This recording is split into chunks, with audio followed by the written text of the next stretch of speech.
Assalamualaikum warahmatullahi wabarakatuh. Kembali lagi bersama saya Rizmi Rzak. Kali ini teman-teman sekalian, saya akan sharing apa yang saya ketahui dari pakan yang namanya cacing darah.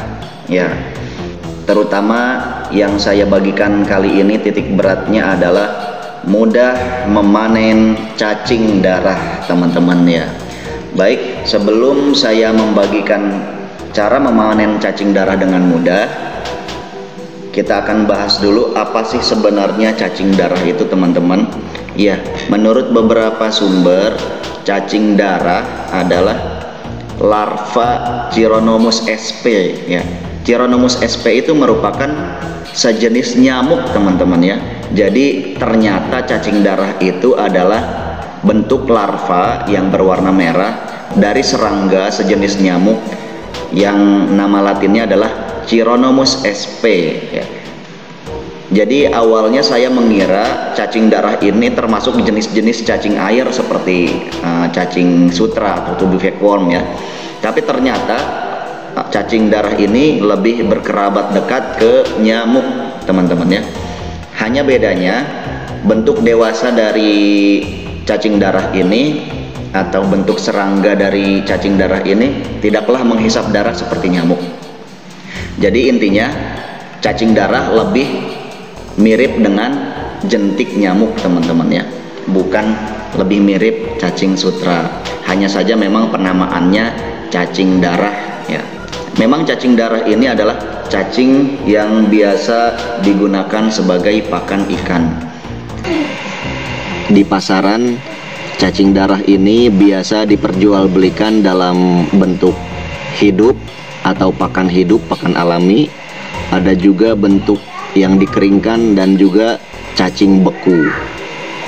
Apa keunggulan cacing darah ini ketimbang pakan yang lain? Di sumber ini juga disebutkan bahwa cacing darah memiliki kadar protein dan lemak yang tinggi sehingga bagus sekali untuk pertumbuhan maupun ke tingkat kecernaannya yang sangat tinggi, teman-teman ya. Jadi sangat mudah dicerna oleh ikan. Begitu pula ada juga zat warna yang disebut karoten yang terkandung dalam cacing ini dapat mencerahkan warna ikan hias. Jadi cocok sekali, teman-teman ya, cacing darah ini untuk diberikan kepada ikan cupang kita. Seperti itu ya, info singkat tentang cacing darah. Nah, kita langsung saja melihat-lihat apa yang saya punya dan saya alami terkait cacing darah ini, teman-teman. Bisa dilihat, teman-teman, saya memiliki saluran air yang berasal dari akuarium yang mengalir ke kolam di bawahnya, dan di sini ternyata saluran air ini menghasilkan lumpur yang berasal dari kotoran-kotoran ikan yang ada di atasnya, teman-teman ya. Nah, kotoran-kotoran ikan ini, lumpur dari kotoran ikan ini ternyata kalau dikumpulkan terdapat cacing darahnya, teman-teman ya. Pertama kita akan bahas cara mengumpulkan cacing darahnya dulu dari lumpur. Pertama-tama lumpur kotoran ikan ini kita serok, kemudian kita tempatkan di wadah yang tinggi. Bisa berasal dari toples tinggi atau potongan botol air mineral, teman-teman ya. Kita masukkan sampai tinggi. Kemudian nanti beberapa jam kemudian seluruh cacing darah yang ada dalam lumpur tersebut akan naik ke atas, teman-teman ya. Karena cacing darah ini sangat membutuhkan kualitas air yang bagus untuk hidup, seperti kadar oksigen tinggi, kemudian tidak ada pencemaran lainnya, teman-teman ya. Kita bisa lihat sendiri, saya berhasil mengeluarkan dan mengumpulkan cacing-cacing darah itu dari lumpur yang saya serok dari saluran air saya ini. Nah, itulah cara memanen cacing darah apabila berada di dalam lumpur, teman-teman ya. Selanjutnya adalah kita siapkan wadah untuk membersihkan cacing darah tersebut dengan menggunakan obat seperti methylene blue ini, teman-teman ya.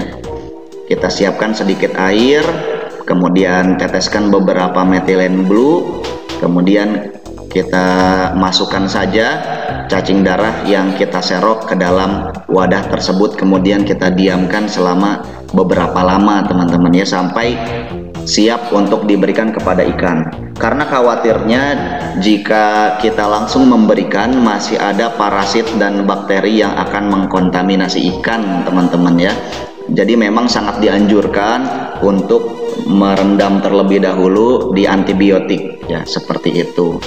Dan teman-teman bisa kita lihat di sini saya memiliki satu botol lumpur, dan di sini juga saya masih punya lagi. Dan lumpur ini akan bertambah banyak teman-teman, karena ikan-ikan di akuarium atasnya itu terus mengeluarkan kotoran, dan kotoran itu akan saya tumpuk di sini. Nah, saya sudah siapkan pembatasnya ini ya, seperti itu. Dan apabila kekurangan lumpur, saya bisa mengambil lumpur tambahan dari saluran air tempat pembuangan kotorannya ikan arapaima ini teman-teman ya. Saya bisa serok dari sini, kemudian saya tambahkan ke situ.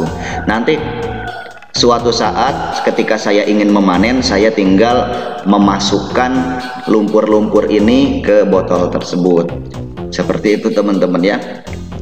Baik, itu saja yang ingin saya bagikan ke teman-teman, semoga bermanfaat. Semoga teman-teman yang mempunyai tempat seperti saya ini bisa memanfaatkan untuk mengumpulkan pakan, terutama cacing darah teman-teman ya. Dan apabila teman-teman belum punya tempat seperti saya ini, ya minimal sudah tahu caranya apabila suatu saat mengumpulkan cacing darah dari alam atau mengkultur sendiri cacing darah di lumpur ya.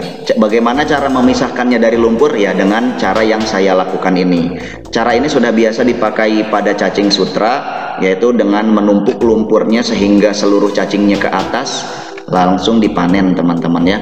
Dan di cacing darah juga ternyata bisa ya, karena cacing darah ini membutuhkan kadar oksigen yang tinggi sehingga dia harus mengambil ke udara. Saat itulah dia terpisah dari lumpur dan kita bisa ambil. Dan yang saya lakukan ini tentunya ini skala kecil-kecilan teman-teman ya, tapi tetap bisa dilaksanakan di skala besar ya. Kalau skala besar mungkin lumpurnya banyak, kemudian bisa menggunakan ember teman-teman. Sekian dari saya, semoga bermanfaat. Apabila suka dengan video saya ini silahkan like dan jangan lupa subscribe, dan jika tidak suka boleh dislike teman-teman ya. Assalamualaikum warahmatullahi wabarakatuh.